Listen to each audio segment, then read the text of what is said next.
Is Israel starving Gaza? I hear wildly different claims, from some saying they're committing genocide, while others say the starvation narrative is essentially a hoax. This is my 80-second video here, and it was by far the trickiest to research. It's easy to read a few articles and think they're reality, but then you look at other news sources and see a completely different reality. Getting information out of that region is crazy hard, not just because they're in the midst of a war, but one where propaganda plays such an important role. I'm going to do my best to answer 3 questions here. First, are people starving in Gaza? And if so, to what extent? Second, to the extent that it's happening, is starvation an Israeli policy, or is something else going on? And finally, regardless of anyone's intention, who's to blame for what's happening? If you're a hardcore activist on either side, you'll probably hate this video and call me names. But if you really want to figure out what and why things are occurring, I think you'll find it fascinating. Because, as is so often the case, complex reality is rarely as simple as it first appears. I'm Ken LaCourte, and my only promise to you here is that I'm doing my best to put aside my biases and my beliefs, which I certainly have, and answer these questions as fairly as I can. But as I researched, I ran into major hurdles to understanding the truth. And the first issue is essentially everyone's a partisan on this conflict. We can all hate suffering and death, but people are emotionally split on what's going on. Should Israel give back the land it stole and stop killing people? Or should Gazans accept that Israel isn't going anywhere and stop trying to kill Jews every time they get their hands on a weapon? That divide, combined with a really complicated scenario, makes finding truth difficult. And the only way that I can properly explain what I learned is by first giving you a good amount of context for this war, understanding the goals and tactics of those involved. To do that, we'll first look at how they fight, because Israel and Hamas are waging war in very different ways. Then we'll get into why the fog of war is especially thick here, intentionally so. Next, we'll look at a timeline of key events, and then I can give you my best shot at answering the questions I raised. Okay, so let's take a look at how they fight. Because this isn't a war between two equal powers, and they're not fighting in the same way at all. From a strength and size point of view, it's a David versus Goliath fight. Israel is the regional superpower. It has one of the most advanced militaries in the world. Jets, helicopters, tanks, layered missile defense systems, and deep ties with the United States. Gaza? It's a small piece of land with more than 2 million people, cut off from most of the world, and heavily dependent on outside aid. They really have no sophisticated weaponry, and they've generally done a poor job of attacking Israel. But they had, from their point of view, a wild success on October 7th, killing about 1,200 Israelis, mostly civilians. Israel's subsequent counterattack and war has killed an estimated 40 to 50 times that number. Now, I'm not going to dwell on the carnage, which is horrific and undeniable for both sides. But I do want to talk about the nature of Hamas for a minute, because it's confusing to some. It's not just some terrorist group, even though that's the shorthand that many people use, and certainly Israel does. Because for nearly 20 years, it was the government of Gaza. It won an election and then held power through violence. It ran Gaza's schools, hospitals, media outlets, and the police, while also firing rockets and organizing raids against Israel. To some extent, it rules by fear, but there certainly was, and still seems to be, serious support by Gazans for both Hamas and its continued military fight against Israel. So with that, one thing is easy to see. Hamas and Gaza don't stand a chance in a conventional war. The only effective weapon they have is global sympathy. The civilian death toll, the images of bombed out neighborhoods and injured children, they all sway world opinion. Hamas clearly understands that this sympathy and worldwide pressure is the only possible pathway for them to win. Now, that leads them to tactics that many people find reprehensible. Because while some people deny it, to me it's pretty clear. They fight from hospitals. They store weapons and hide fighters in schools. They use ambulances for military transport. They put civilians in harm's way because civilian deaths help them achieve their goals. Now, they can't admit that, of course, but the reality is for them, it's working better than any other tactic they have. I mean, they still haven't capitulated to Israel, and much of the world is rooting for them. We can debate the ethics of these tactics, but that strategy has been more successful than their soldiers dying in mass. Israel may have the firepower here, but Hamas is winning the PR war.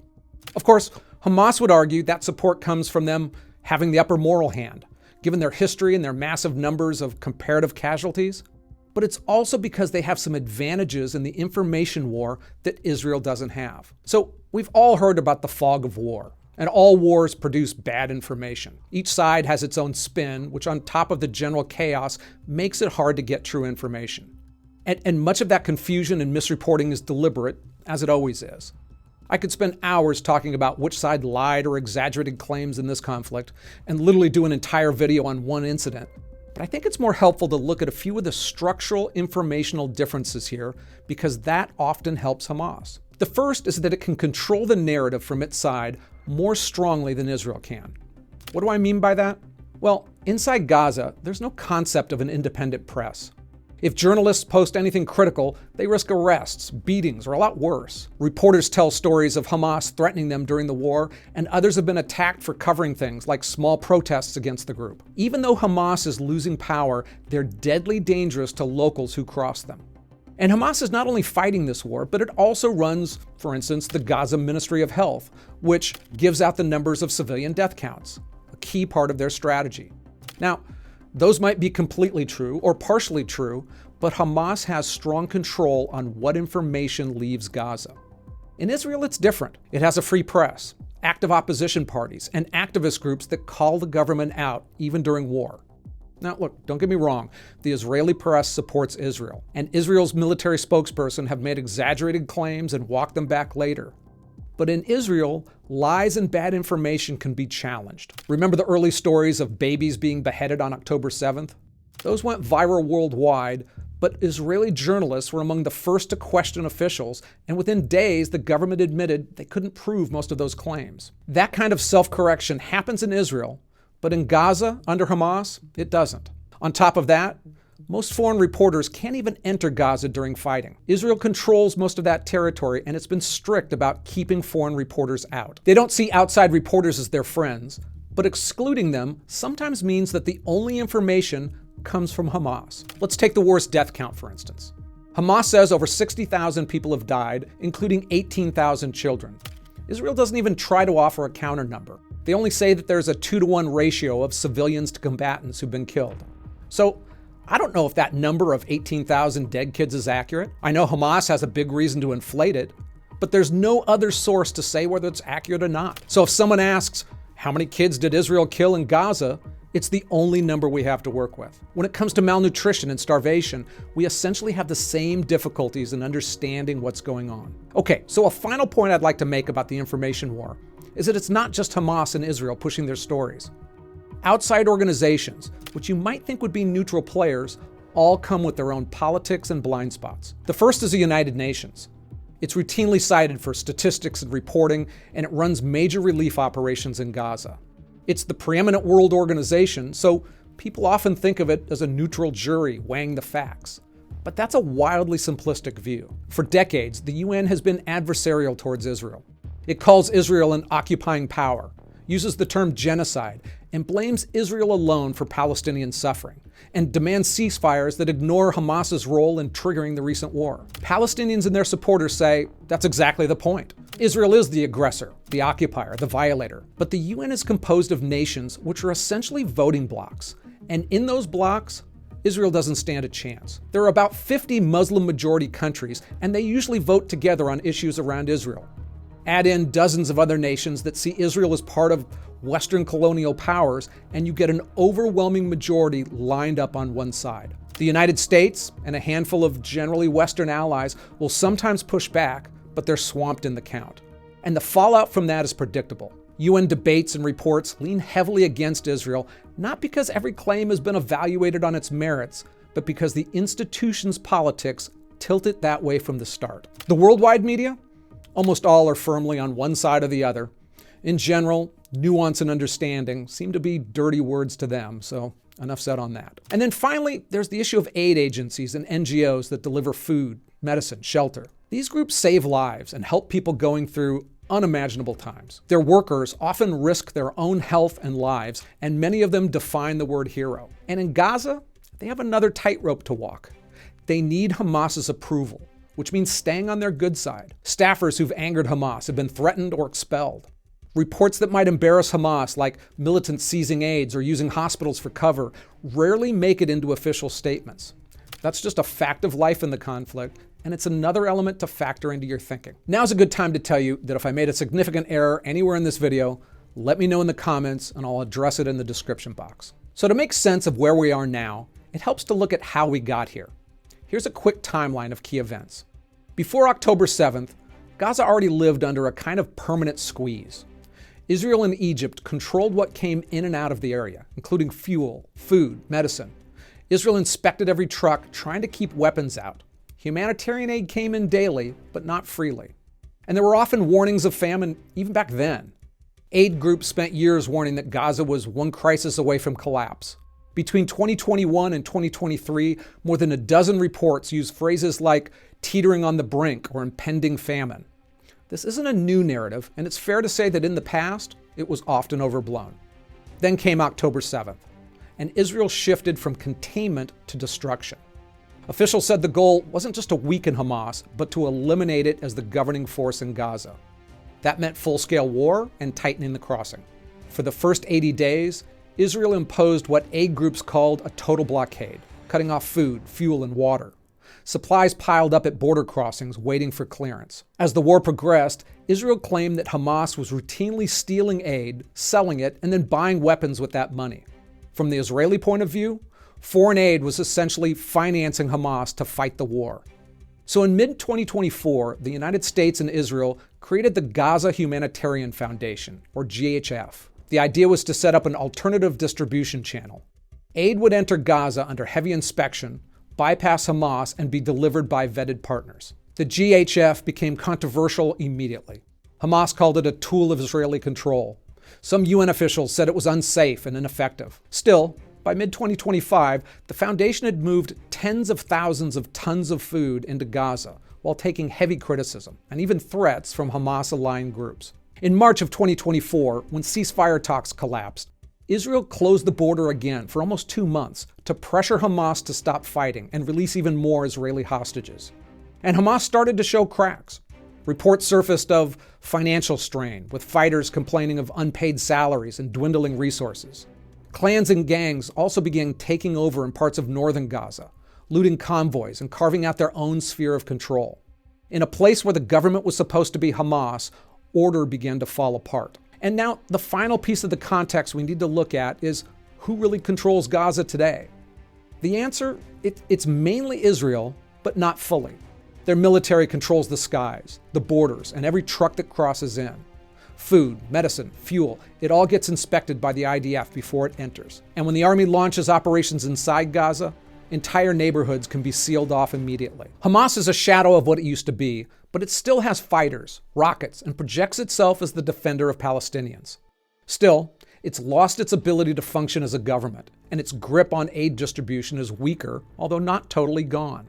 It still ambushes Israeli forces, taxes goods, and can be fearsome to locals.